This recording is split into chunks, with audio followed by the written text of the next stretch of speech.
véritable success story de la radio Espace Guinée, les grandes gueules, détentrices des meilleurs scores radio en Guinée, de la meilleure émission talk show, a donné le créneau horaire du départ au bureau et du retour à la maison, récoltant depuis des années consécutives le titre d'émission la plus écoutée en Guinée, toutes catégories confondues. Un grand total de plus de 5 millions d'auditeurs ont été fidèles au talk show Les GG, diffusé jour après jour sur toutes les stations du réseau Adafo Média de 9h à 10h30, un exploit qui restera longtemps dans les annales de la bande FM en Guinée. 50 minutes encore à passer ensemble dans le cadre de cette émission. Vous le voyez à l'écran, notre premier invité qui s'est installé dans ce studio, Dr Banoubari, conseiller à la présidence de la République. Il est aussi le président de la commission qui est en charge de piloter les opérations d'assainissement du fichier des enseignants, des fonctionnaires enseignants. Il va donc nous détailler tout ceci dans un instant. On s'intéresse un peu plus tard à notre second invité qui n'est autre que M. Abdoul Gadiri Diallo, chargé des négociations et des conflit à l'USTG. Faux, le tribunal de Kaloum n'a pas tranché dans le contentieux judiciaire opposant les deux factions de l'USTG. Dans une sortie au vitriol hier sur notre antenne et dans cette émission, Madame Yvonne Koumbassa a accommodé M. Abdoulaye Sow sous toutes les coutures avant de s'inscrire en faux contre les déclarations faites par celui-ci 48 heures plus tôt. Que répond le camp d'Abdoulaye Sow? Réponse du berger à la bergère, M. Abdoul Gadiri Diallo, chargé des négociations et des conflits à l'USTG. Vous allez l'écouter dans cette émission un peu plus tard. On va recevoir notre invité. Bonjour à vous, Dr Banoubari. Bonjour. Le plaisir de vous accueillir chez nous. C'est un plaisir partagé. Merci. Alors, Dr Bano, il est important que nous revenions sur ce sujet, notamment les négociations et le processus de travail qui est déclenché par votre département et les sorties médiatiques des responsables du SLEG qui vont bientôt, ou qui s'ils l'ont déjà pas fait, vont appeler une nouvelle fois à la grève, soi-disant que le gouvernement en face d'eux à la mauvaise foi ou à la mauvaise volonté de mettre en application les accords qui ont été signés le 10 janvier. Qu'en pensez-vous? Le point central de l'accord, c'est le point 2 et porte sur la mise en place de la commission chargée de l'assainissement du fichier des fonctionnaires enseignants. Cette commission a été mise en place par un arrêté conjoint. Et durant tout le mois de février, nous avons travaillé. Essentiellement, nous avons travaillé sur la méthodologie de travail. C'est-à-dire que nous avons essayé de déterminer quels sont les documents que nous allons utiliser au moment de la collecte de l'information. Quel est l'instrument de collecte des données? Nous avons aussi déterminé la trajectoire des missions sur le terrain. Oui. Il faut savoir que nous avons aujourd'hui, dans le document que nous avons produit, déterminé qu'il y a 8272 écoles primaires et secondaires en Guinée. 8272. 52 écoles professionnelles, 17 universités et 30 centres de recherche. Nous devons chercher sur le terrain sensiblement 48 871 fonctionnaires enseignants. Nous avons décomposé ce fichier du FGA entre le niveau des cabinets où à l'enseignement supérieur 2329 sont payés, 2049 sont payés à l'enseignement technique au cabinet et 1284 au MENA. Nous avons aussi décomposé le même fichier entre Conakry et l'intérieur du pays. À Conakry, il y a 8127 personnes qui sont payées. Sur la ligne Bokeh, parce que nous avons décomposé le pays en ligne, nous avons 6662 à retrouver. À Kindia, 7000, sur la ligne Kindia, 7860. Sur la ligne Labé, 6463. Sur la ligne Farana, 7033. Et là, sur la ligne Kankan, 7311. Ce qui fait 43 396. Vous n'avez pas parlé des Zérekore, mais Zérekore fait partie. C'est la ligne Farana. Bien. C'est ce que nous devons chercher. Nous avons déterminé la trajectoire de toute la mission. pendant la période du mois de février. Parce que pour avoir un budget réaliste, il faut avoir un maximum de précision. Entre Conakry et les préfectures, nous avons déterminé qu'il faut 20 743 km. Entre les préfectures et l'ensemble, les 344 sous-préfectures de la Guinée, c'est 21 933 km. Et entre les sous-préfectures et chaque école de Guinée, nous avons déterminé 66 550 km. Le tout, le territoire qu'on va couvrir, c'est 109 226 km. Nous avons aussi fabriqué le questionnaire qui va servir à la collecte des données. Je vais vous laisser un exemplaire ici. Ensuite, nous avons produit les lettres. La lettre des ministres sectoriels pour dire aux enseignants le démarrage va avoir lieu et quels sont les documents qu'ils doivent réunir. Essentiellement, la lettre est là. Oui. Nous souhaitons que tous les enseignants de Guinée photocopient par devers eux et gardent, en attendant l'arrivée de la mission, 12 documents. Bien.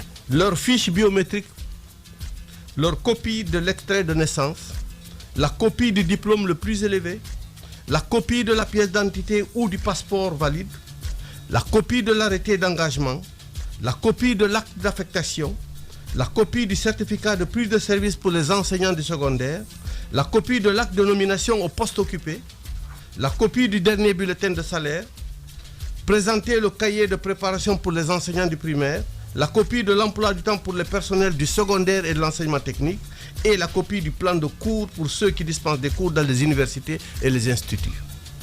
Et la dernière des choses que nous avons eu à faire, nous avons produit une lettre pour les ministres sectoriels pour qu'ils l'adressent au ministre de la fonction publique, car nous avons près de 5000 enseignants du MEDA qui travaillent à des endroits où leur salaire ne se trouve pas domicilié. Pour que le ministère de la fonction publique, qui est celui qui est en charge de ce dossier, puisse rétablir, renvoyer le salaire à l'endroit. Au niveau de l'enseignement technique, nous avons 487 enseignants dont le salaire n'est pas domicilié à leur lieu de travail. Et à l'enseignement supérieur, on a 750 personnes.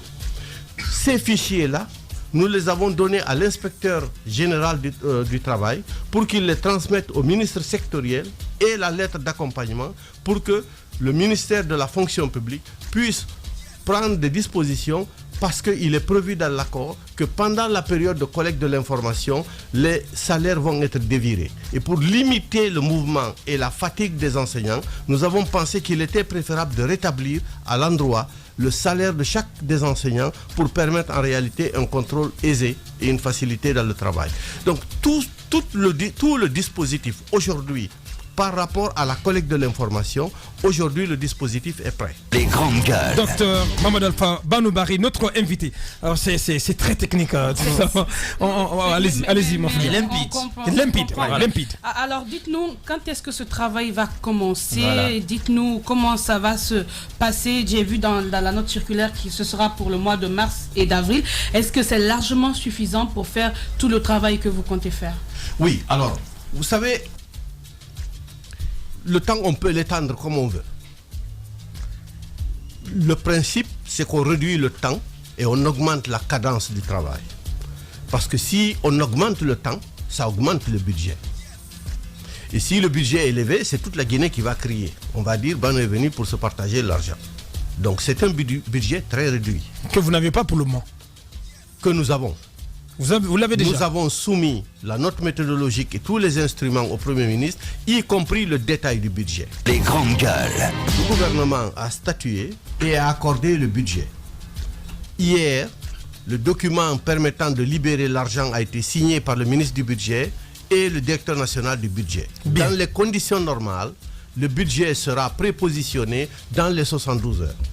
La semaine prochaine, d'ici la fin de la semaine, nous avons donc déterminé l'équipe qui va faire ce travail et nous allons les sélectionner, les déterminer et nous allons nous réunir à partir de mercredi la semaine prochaine. Je vous invite.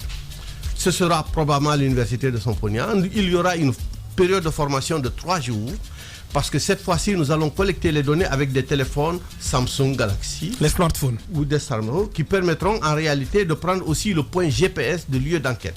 Parce que ce que nous voulons, ce n'est pas simplement, contrairement à ce que les gens pensent, nous ne faisons pas ce travail simplement pour permettre une augmentation de salaire. Les grandes gueules. Nous voulons fournir au gouvernement des outils Des données fiables. qui vont lui permettre en fait de prendre des décisions éclairées. Vous n'avez pas répondu encore à la question de Mafouda. Elle a posé une question simple. À quand vous La estimez formation, que cette opération va commencer? L'opération de recensement. La formation, c'est mercredi, jeudi, vendredi de la semaine prochaine. Oui. Nous allons tester les outils le samedi. Et le lundi prochain, nous allons commencer par Conakry. Nous allons travailler à Conakry pendant 7 jours. Et pendant ces 7 jours, nous allons tester le dispositif. Une sorte de phase pilote. Exactement. Nous allons tester le dispositif pour savoir, parce qu'il s'agit de collecter des informations et de les transmettre automatiquement dans un serveur. Et à partir de ce moment, en fait, on ne saisit plus de données. Les données sont définitivement saisies et le traitement sera rapide. Si c'est pas une indiscrétion, c'est combien s'élève le budget pour gérer toute cette grosse opération? Les grandes Je vais vous gueules. dire exactement. Le budget prend en charge des per diem, il prend en charge la location des véhicules, le carburant, il prend en charge l'achat des téléphones, des ordinateurs, 2 photocopieuses, du papier et de l'encre. Grosso modo, aussi l'hébergement. oui, c'est-à-dire que le per diem, ça prend l'ensemble de tout. Ok.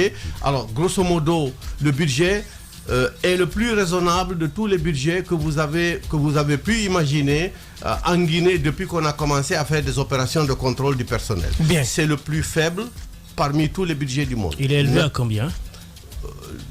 Je ne me rappelle pas exactement. Ah ben non. On est allergique aux chiffres. Ça ne passe pas, docteur. Oui. Vous nous rassurez que c'est le plus faible. Estimativement. En tout cas, il est inférieur à ce que j'ai vu annoncer dans les médias. Il est de combien? C'est combien? C'est 2 milliards? Il est inférieur à combien? Largement inférieur à ce montant. Donc, À 2 milliards. c'est combien alors? Largement inférieur à cela. Ben, c'est combien, docteur, quand même? Non, mais c'est pas un secret quand même, c'est de l'argent public, docteur. Aux alentours de combien? Vous êtes un monsieur propre, monsieur transparence, docteur. Donc vous ne pouvez pas cacher cela. Nous, on s'est serré la ceinture pour Les grandes éviter gueules. Oui. d'avoir On comprend tout ça. avoir une situation dans laquelle les gens vont se dire ils sont là pour se partager. Mais l'argent. Le per diem journalier par agent recenseur, il est de combien? 400 000. 400 000. Et ça comporte aussi le logement, les frais de logement. L'aubergement? Oui. Non. Ah non, Ouais, c'est ça faible. donne une indication. Ah oui, c'est Ça donne assez une faible. indication. C'est assez faible. C'est très bien. Une chambre Allez-y, d'hôtel Tama. à l'intérieur Non, du pays, c'est au moins 250 000. Ben, tout ce que vous Voilà, savez, vous avez des per diem là, c'est auquel cas. À l'écoute, on pourrait assister à une augmentation entre cette marge que vous décriviez tout à l'heure par rapport au temps mis pour faire le travail. Est-ce que ça pourrait inclure C'est aussi flexible, une augmentation c'est flexible. du budget lorsque besoin s'impose? Pour le moment, si vous voulez, nous avons soumis un budget qui a été adopté en l'état par le Premier ministre et le gouvernement. Nous ne pensons pas avoir besoin de faire des rallonges là-dessus. Nous avons décomposé les trajectoires de telle sorte qu'on est certain que pendant la période que nous avons déterminée, il est possible de collecter les informations. Parce que, je vais vous dire, je vous donne un exemple. Oui. Vous prenez un véhicule qui doit aller de Dubreka à Bofa. Il ne va pas à Bofa. Il passe par toutes les sous-préfectures et tous les villages avant d'arriver à Bofa. Et nous avons un itinéraire précis. C'est-à-dire qu'on lui dit, vous quittez Dubreka, le premier village dans lequel se trouve une école, ça s'appelle tel, vous passez par là. Vous collectez l'information et vous passez à tel autre endroit. Ensuite, vous passez à tel autre endroit. Et si vous arrivez à tel endroit, vous bifurquez à droite ou à gauche. C'est-à-dire que... avec une sorte de mapping. Exactement. Nous avons fait un mapping total sur l'ensemble du territoire national. Ce qui fait que personne ne va se perdre. Et chacun va faire le travail sur la base de ce que nous avons pensé. Alors, ça va mobiliser du monde. Combien d'agents recenseurs? 30. 30 pour tout le pays. Oui. Alors, Sur 10 véhicules, en raison de 3 par véhicule. Et pour combien de temps, vous avez dit? Alors, on a programmé un mois. Un mois. Oui. d'accord. Alors, docteur, premièrement, cette observation, vous aviez, je crois que c'était juillet 2018, vous avez fait un travail plus ou moins similaire. Oui. Et vous nous avez dit que ça avait été possible sans frais. Oui. L'État n'avait rien payé. Oui. Pourquoi est-ce que cette fois-ci, on n'a pas pu faire les mêmes choses? Est-ce que c'est pour des besoins d'efficacité ou l'urgence vous contraignait à cela? C'est la première question. La deuxième question, on a le document de la méthodologie et on a compris que cette opération allait être complémentaire de celles qui avaient déjà existé. Oui. Dans quelle mesure les premières vont-elles contribuer à l'opération de maintenant? Alors, vous savez qu'en février 2018, le président de la République m'avait instruit de travailler avec le ministère de l'Administration du Territoire pour faire ce même travail, l'assainissement du fichier du secteur de l'éducation. À l'époque, on avait sollicité l'appui de l'administration du territoire, en particulier les gouverneurs, les préfets, les sous-préfets, les chefs de quartier. Ils ont collecté des informations et nous ont transmis ces informations. Nous les avons traitées pratiquement pendant près de 4 mois, des va-et-vient. Par exemple, on constate qu'il y a une différence dans le numéro matricule et puis on renvoie et on demande des corrections. On a ce travail. À partir de ce travail, on s'est rendu compte qu'il y avait 11 148 qu'on n'avait pas retrouvés. On a demandé à l'inspection d'État de compléter ce travail, de vérifier sur les 11 148. On s'est rendu compte que les 11 148 concernent à la fois, disons, des cas d'abandon, des fictifs, des décédés, mais aussi des fonctionnaires enseignants de l'enseignement supérieur qui sont domiciliés à l'intérieur du fichier du MENA. 750. Toutes les universités de l'intérieur du pays. Si vous demandez, vous appelez, vous prenez le téléphone, vous appelez à Kindia, ils vont vous dire sur le bulletin de salaire, c'est écrit gouvernorat de Kindia. Ça veut dire qu'en fait, ils ont un DRH à Kindia à l'université, mais ils sont payés au niveau du gouvernorat. La même chose à Dalaba, ils sont payés au niveau de la préfecture. On s'est rendu compte que l'enseignement technique, pour l'essentiel, les cadres de l'enseignement technique sont payés à l'intérieur du MENA. Troisième des choses que nous avons constatées, c'est qu'il y a un certain nombre d'écoles, pour les gens de l'administration du territoire, ils ne font pas partie du MENA. Les écoles franco-arabes, ils n'ont pas collecté les informations en considérant qu'ils ne relèvent pas du MENA. Les centres NAFA, ils n'ont pas collecté. Les écoles de formation professionnelle pour les femmes, c'est CAPA ou je ne sais pas quel est le nom, là aussi ils n'ont pas fait. Exactement. Et d'autres personnes qui n'ont pas de bureau. Vous avez ce que l'on appelle les DSCE, c'est-à-dire Direction sous-préfectorale de l'éducation, c'est-à-dire en fait au niveau de chaque sous-préfecture vous avez un cadre du MENA qui assure un peu une supervision de proximité. Ouais. Il n'a pas de bureau. Et donc, l'administration du territoire n'a pas collecté ces informations. Donc, aujourd'hui, ce que nous allons faire de plus, et c'est la raison pour laquelle il y a cet argent, c'est que hier, sinon, de façon, puisque c'est l'autorité de l'État qui était en jeu, on a demandé aux gens de partir. Cette fois-ci, ce que nous souhaitons, si vous regardez le questionnaire, on va non seulement collecter des informations sur le personnel, mais on le fera au lieu de travail. C'est-à-dire que ce n'est pas, personne ne se déplace, aucun enseignant ne va venir à la DPE pour venir présenter des documents et se faire recenser. Parce que l'équipe qui va quitter Conakry, elle va partir avec le fichier FGA de la préfecture. Ils vont partir avec les documents, la fiche biométrique de tous les enseignants de la préfecture, l'extrait de naissance et la photocopie du diplôme. Ils partiront aussi avec l'ensemble des données que nous disposons à l'heure actuelle. Pour dire, lors du premier contrôle, nous avions trouvé que ces gens-là étaient en abandon. Nous avions trouvé que ces gens-là étaient des fictifs. Nous avons trouvé que ces gens-là étaient en situation de classe. Vous partez avec toutes ces informations. Vous partez avec ces documents. Quand vous collectez les informations, vous comparez le soir. C'est une journée de travail, disons, d'une institution. Grosso modo, c'est de 8h à 17h. C'est une journée de travail pleine. Les grandes gueules. Et vous allez donc comparer pour voir est-ce que vous avez retrouvé quelqu'un ici qui était dans telle situation ou dans telle autre situation. La raison pour laquelle ils partent avec ces documents et la fiche biométrique avec laquelle ils vont partir sera en couleur pour permettre de certifier l'identité de celui qui est en face de vous. Parce qu'on s'est rendu compte, dans les informations que nous possédons, il y a ce que l'on appelle des vrais faux et des faux vrais. C'est-à-dire des gens qui ont la photo, tout. Mais en fait, les documents qui sont dedans ne sont pas leurs propres documents. Ouais. Et il y en a d'autres qui ont les documents, mais en réalité, ce n'est pas leur photo. Et donc, c'est pour cela qu'on veut aller avec une fiche biométrique en couleur. Parce que les informations, les documents que chacun doit présenter, on doit les mettre avec les documents partis. Une espèce de On confrontation. le met et on ramène le tout à Conakry.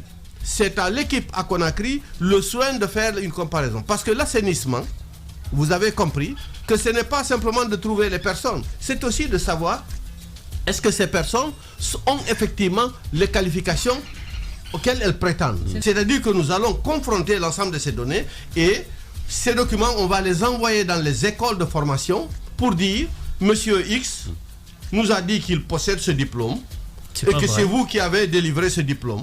Nous demandons une certification officielle. Contrôle de la sincérité des documents annoncés. Bakar Diallo, si vous permettez, pardon. Oui. Les grandes gueules. Alors, question, le SLEG a demandé, SLEG, USTG, gouvernement, donc ils ont demandé de pouvoir participer à toutes ces opérations.